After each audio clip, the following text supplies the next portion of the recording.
Hi guys, so I thought today we'd just run through a bit about the setup I run for all my reptiles and just give you a bit of an idea of how I set things up. Yeah. So I've started, they're all melamine enclosures, sealed, water and moisture hasn't been an issue at least, and some of them are getting quite old. It does rely on making sure that it's sealed very well. I run perspex doors on all of them. So I guess the key bit is that so this is an 1800 by 900 tall by 600 deep enclosure, which I keep 3 black and gold jungle carpet pythons. You may be able to see the female over in the corner here. There's another female in the hide as well. So in all the enclosures there'll be a plastic hide. I like the ease of clean that they offer. And in an enclosure with multiple snakes there'll also be a second one. From there I generally run a single light. This is an 11 watt and just a screw and bulb I've wired up, and run a light mesh cage around it. On the ones that on the enclosures that I guess are more seen, there's a tin protector that I've made, a shield I guess, to make it easier to stare into the enclosures. Heat for the enclosures all comes from heat panels, ProHerb heat panels. I really like the product. I like the long life of it, and I like the consistency of them. I go this approach of the heat panel over the bulbs, just for that life. They last a long time, they produce consistent heat, and I'm not constantly having to identify that they're not working. As you know, if you use any of those ceramics, they can be a bit hard to tell if they're still going, especially in a climate like this where they're not consistently on. Whereas the heat panel quite easy to determine that it's on and working effectively. The heat panel then is controlled by a thermostat. These are microclimate thermostats.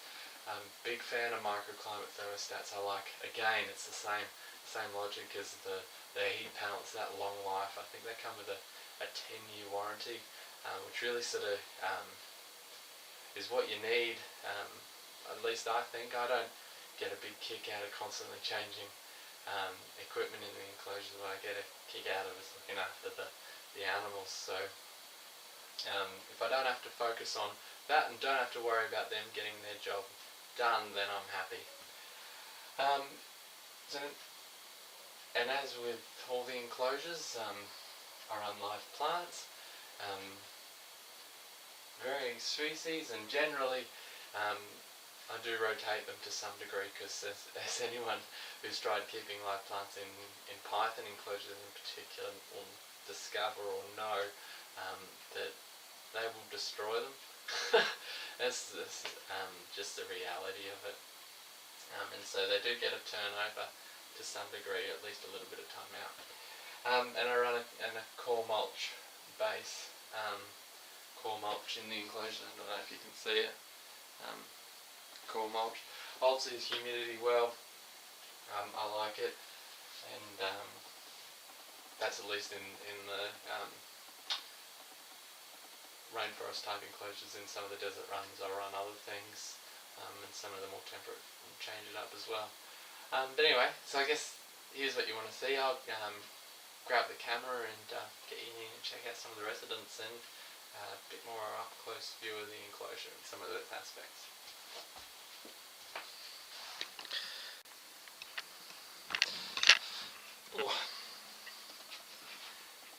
So this is one of the large females in the breeding trio, and the second female is under there. Sorry guys, maybe how to get to her without disturbing her too much. as I said. This is the light protector, the shield I guess for viewing. Again, just tin makes quite a big difference. You'd be surprised, and it sort of also helps with lighting the enclosure because it directs the light off this way. I run universal rock backgrounds. I like, again, it's a great product, lasts a long time, looks great. So yeah, that's that. I'll just shut this door, open up the next one.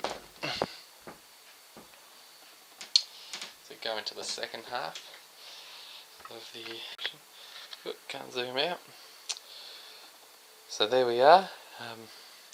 This is it, and so this is the male who's getting washed out by the light.